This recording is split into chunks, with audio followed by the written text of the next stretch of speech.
We are anonymous. When criminals have the power of government on their side, there is no stopping them.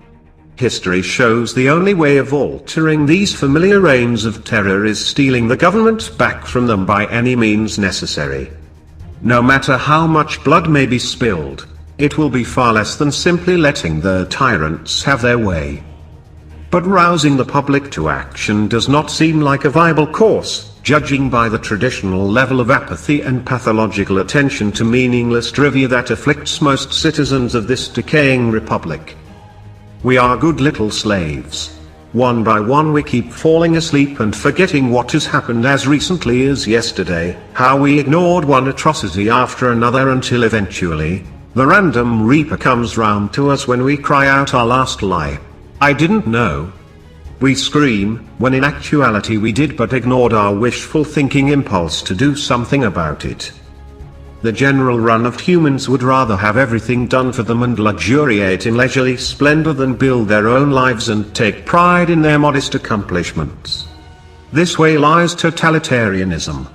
It is how the modern mind, lured off kilter by its addictions and compulsions, has slid into totalitarianism without really noticing. Today the government says anything it wants without regard to the simple facts right before our eyes. Time reveals lethal lies. It is universally acknowledged that the war in Iraq was a fraud, based on lies. It was about stealing Iraq's oil and keeping all of Israel's neighbors in a state of chaotic disarray. Therefore, all the actions which have taken place during the 27-year-long decimation of that country were not acts of war. They were crimes. Premeditated crimes. Capital crimes.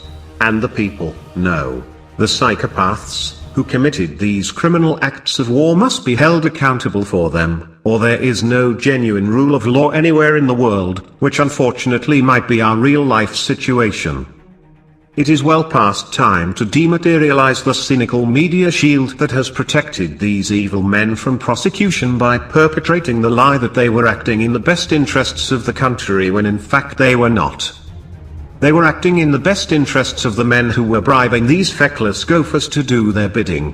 Which means it was about the oil cartel and the criminals, assuming they're not one and the same.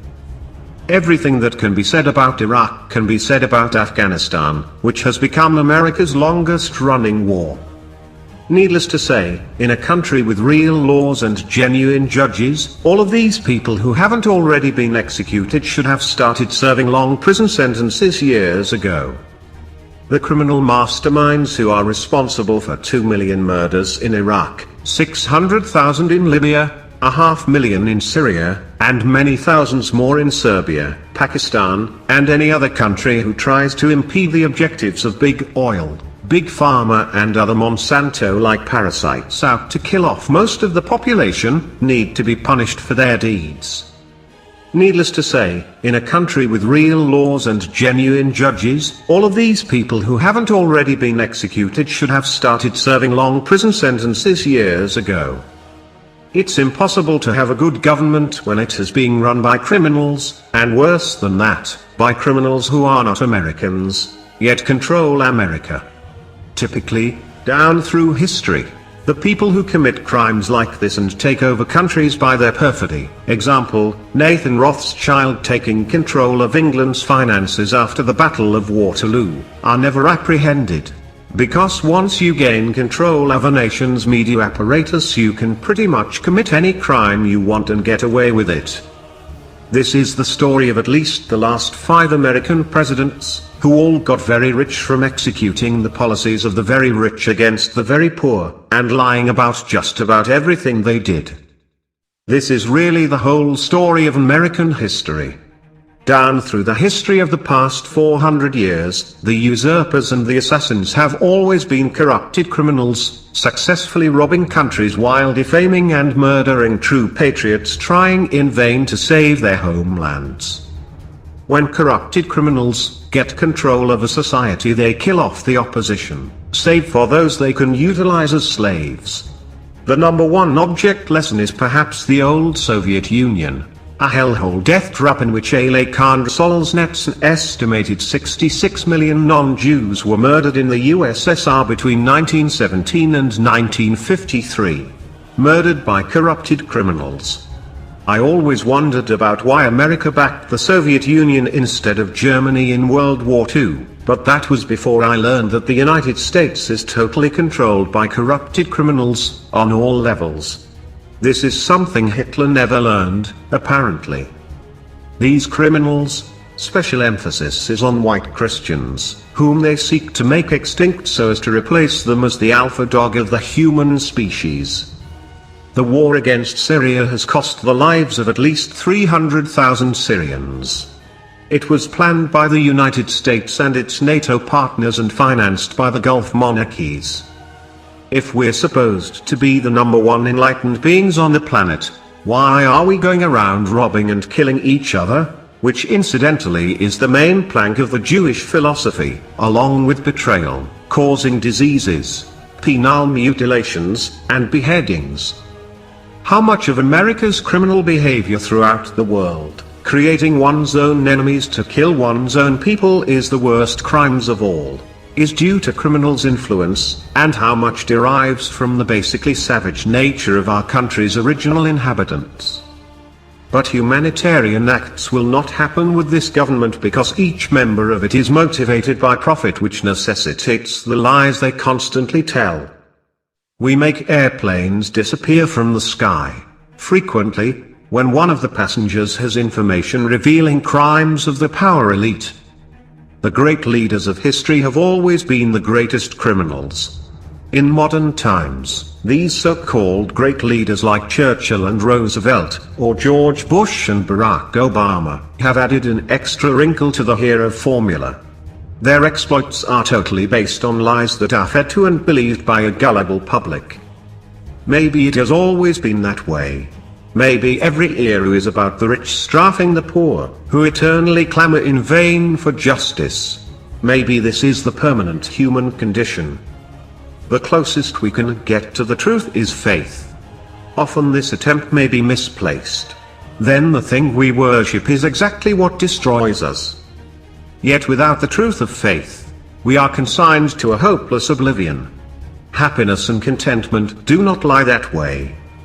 It might be too much to ask to demand humans try to treat members of their own species like they would members of their own family. But unless we at least try to do that, we have no hope of ever being truly accountable to our own consciences, no matter what lame excuses we trot out to justify our own self-serving behavior.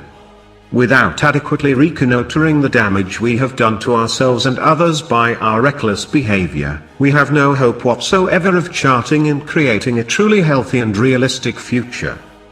The only reason to criticize anyone else is to prevent a crime from occurring or continuing to occur.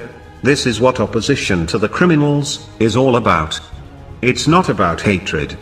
It's about the crimes the governments constantly commit against the whole world, crimes of extortion, robbery and mass murder, the poisoning of the world through Monsanto, the stifling of our minds through moribund media, all turning us into compliant robots who have no clue about how we are being used and abused.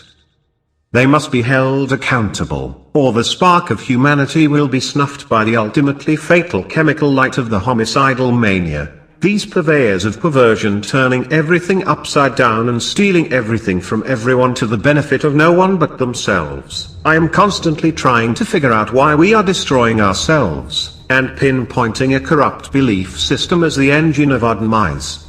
And always remember, the American dream is not that every man must be level with every other man. The American dream is that every man must be free to become whatever God intends he should become. We are anonymous. A gun and suicide bomb attack on Istanbul's Ataturk International Airport has killed 36 people and injured more than 140. Shortly before the blast, 3 gunmen with AK-47 rifles exchanged gunfire with security guards outside the airport's international terminal. Let me start by once again commenting on the horrific terrorist attack that took place yesterday in Istanbul's main international airport, which is one of the busiest airports in the world. The prayers of the American people are with the people of Turkey, the people of Istanbul, and all those who were affected by this terrible crime. Over 120 people. 2 bombs went off Sunday in the capital city of Baghdad. Against an orange sky, dazed shoppers and first responders sifted through twisted and charred wreckage. Well, the death toll from one of the deadliest explosions ever to hit the Iraqi capital Baghdad has now exceeded 200. The third mass terror attack carried out by the terror group in the last week. Faith-based movies are doing well. Yeah. They're very interesting. They're movies I want to sit around and have my kids watch. Sure. I made my son and daughter watch it. I didn't have to make them. They liked it. And yet Hollywood still goes to the gratuitous violence, sex, and everything else.